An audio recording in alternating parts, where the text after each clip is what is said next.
অন্তর জাহিনের গলা ছেড়ে দিয়ে লাশের একদম কাছে এসে বসল। নিজের মোবাইলের ফ্ল্যাশ অন করে খেয়াল করে তাকিয়ে রইল লাশের মুখের দিকে। পচা গন্ধে পেট গুলিয়ে বমি আসলো। অন্যদিকে সরে এসে হড়হড় করে বমি করে দিল। পা বিছিয়ে বসে বলল, এটা তো তুষি না।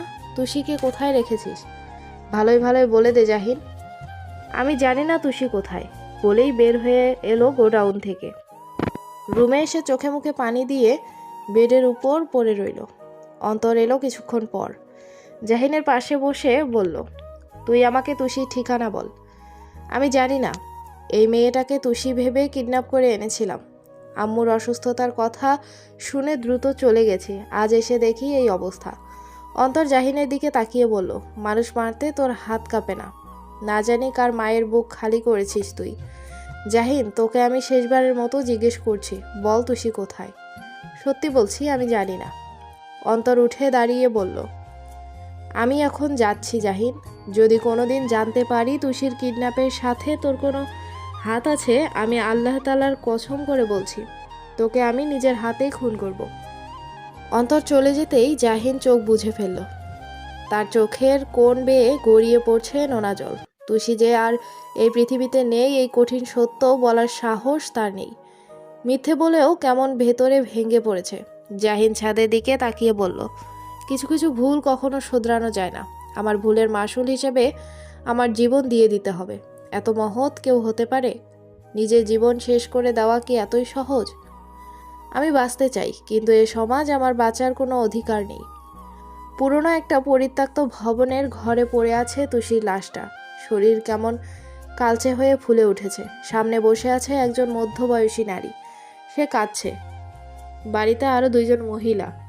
তারা চুলায় গরম পানি বসিয়েছে। এরা তুষিকে শেষ গোসল করিয়ে সাদা কাফনের কাপড় পরিয়ে জীবনের শেষ সাজ সাজাবে। এরপর তুষির অস্তিত্ব এই দুনিয়া থেকে মুছে যাবে। লাশের মিছিলে হারিয়ে যাবে তুষির নাম। শেষবারের মতো তুষিকে একবারের জন্য অন্তর দেখবে না, জানবেও না কোথায় আজ তার প্রিয়তমা অর্ধাঙ্গিনীর সমাধি তৈরি হচ্ছে। মধ্যবয়সী মহিলা জাহিনকে কল করে বলল, আর 1 ঘন্টার মধ্যে আমাদের কাজ শেষ হয়ে যাবে। তারপর লাশ কি করব আমরা? জাহিন বলল, লাশ ফ্রিজিং গাড়িতে তুলে দেবেন। লাশের সাথে আপনি যাবেন। লাশ দাফন হবে নারায়ণগঞ্জের 2500-এর বদ্দি বাজারের এক গ্রামে। আপনি আসবেন না? না, আপাতত আমি আসব না, তবে আমার 5 জন লোক থাকবে। আপনি ভয় পাবেন না, আপনার কোনো ক্ষতি হবে না। কল ডিসকানেক্ট হতেই মহিলা ওনার আঁচল দিয়ে চোখের কোণে জলে জমে থাকা নোনা পানি মুছে নিল। তুষির লাশ এনে প্রথমে বরফের উপর রেখেছিল, গন্ধ দূর করার জন্য। মানুষ সবচেয়ে বেশি ভয় পায় মৃত্যুকে। মহিলাটি তুষির কাফনের মুখ বন্ধ করে বলল, মানুষ মৃত্যুকে ভয় পায় না, কারণ জন্ম যখন হয়েছে মরতে একদিন হবেই। কিন্তু মানুষ প্রিয় মানুষকে ছেড়ে যেতে ভয় পায়। ভালোবাসার মানুষদের চিরতরে হারিয়ে ফেলতে ভয় পায়।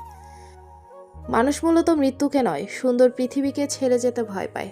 অবশেষে ভয় জয় করে প্রিয় মানুষদের একা রেখে মৃত্যুর কাছে পরাজয় স্বীকার করতেই হয়। পরপারে ভালো থেকো তুষি। এই জীবনে যা কষ্ট সহ্য করেছ, পরপারে তার বিনিময়ে আল্লাহ তাআলা তোমাকে কবরে ভালো রাখুক। নয়না অস্থির হয়ে ঘরে পায়চারি করছে। অনিকেত নয়নাকে শান্ত করার চেষ্টা করছে। নয়না অনিকেতের দিকে তাকালো। রাগ হচ্ছে অনিকেতের উপর, কেমন অতিরিক্ত দরদ দেখাচ্ছে। অনিকেত নিচের দিকে তাকিয়ে আছে। কি সমস্যা আপনার? বলেই অনিকেতের দিকে তাকালো। নয়নার চোখে এই প্রথম অনিকেতের চেহারার সাথে তার বাবার চেহারার মিল খুঁজে পেল। নয়না খানিকক্ষণ স্থির দৃষ্টিতে তাকিয়ে থেকে বলল, প্লিজ ভাইয়া, আপনি গিয়ে আপনার জায়গায় বসুন। অনিকেত বসে পড়ল। নয়না জিয়ানকে কল করলো। ওপাশ থেকে রিসিভ করে বলল, জাহিন আর অন্তর কারো কোনো খোঁজ পাচ্ছি না। দুজনের একজনও কল রিসিভ করছে না। নয়না বলল, এত রাতে তুমি ওদের কোথায় খুঁজবে? চলে এসো হসপিটালে। সকালে সোজা থানায় গিয়ে কেস ফাইল করব। নয়না ফুপিয়ে কেঁদে ফেলল। অনিকেত জিজ্ঞেস করলো, কি হয়েছে? অন্তর ভাই ফোন ধরছে না। নয়না কাঁদো কাঁদো গলায় বলল, আমার বুকটা কেমন করছে, সব কিছু কেমন এলোমেলো হয়ে আছে। আর এই রাতটা এত দীর্ঘ কেন? অনিকেত নয়নার দিকে পানির বোতল এগিয়ে দিয়ে বলল, পানি খেয়ে একটু রিল্যাক্স করুন। আমরা সকালের মধ্যে কোনো খোঁজ না পেলে থানায় যাব। ঠিক তখনই নয়নার ফোনে একটা অজানা নম্বর থেকে মেসেজ। তুষি বেঁচে নেই, আজ রাতেই তার দাফন সম্পন্ন হবে। প্লিজ এই কথাটা এখন কাউকে বলবেন না। যদি এখন কথাটা গোপন রাখেন তাহলে পরবর্তী সব আপডেট জানানো হবে আপনাকে। নয়নার হাত থেকে ফোন পড়ে গেল। অনিকেত বলল, কি হয়েছে সুনয়না?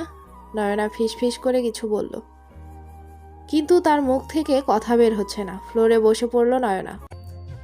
দুঃস্বপ্নের মতো ভয়ঙ্কর একটা রাতের পর অবশেষে নতুন ভোরের আলো ফুটেছে। নয়না হসপিটালের কেবিনের এক কোণে দাঁড়িয়ে নামাজ আদায় করলো। নামাজ শেষে জানালা দিয়ে বাইরে তাকিয়ে বলল, আমি কি করে মেনে নেব যে তুই আর এই পৃথিবীতে নেই? এভাবে কেন ফাঁকি দিলি আমাকে? একবার কি আমার সাথে দেখা করতে পারতি না? নয়নার ফোনে নোটিফিকেশন বেজে উঠল। কাঁপা কাঁপা হাতে ফোনটা হাতে নিয়ে দেখে তুষির কাফন জড়ানো ছবি, কবরের ছবি, নিচে তুষির কবরের ঠিকানা লেখা। নয়না চোখ বন্ধ করে জোরে জোরে নিঃশ্বাস নিল। মিতা বেগম হাতের ইশারায় নয়নাকে কাছে ডাকছেন। নয়না নিজেকে সামলে নিয়ে মিতা বেগমের সামনে গিয়ে দাঁড়ালো। মিতা বেগম বললেন, কাঁদিস কেন? আমি তো সুস্থ হয়ে গেছি। বাসায় যাব কখন আমরা? মিতা বেগম নয়নাকে আরও কাছে ডাকলেন।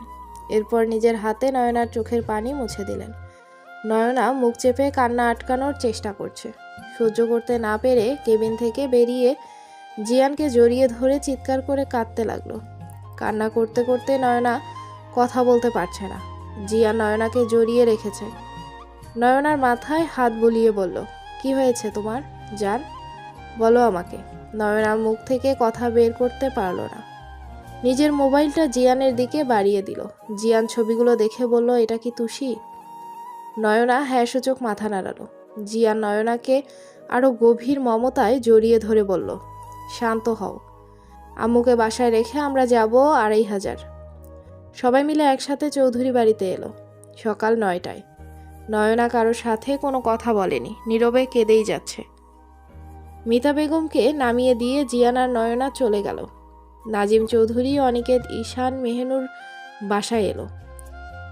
মিতা বেগমকে বাসায় রেখে অনিকেত বলল, আন্টি আমার তো হসপিটালে ডিউটি আছে, এখন আমাকে যেতে হবে, পরে এক সময় আসব।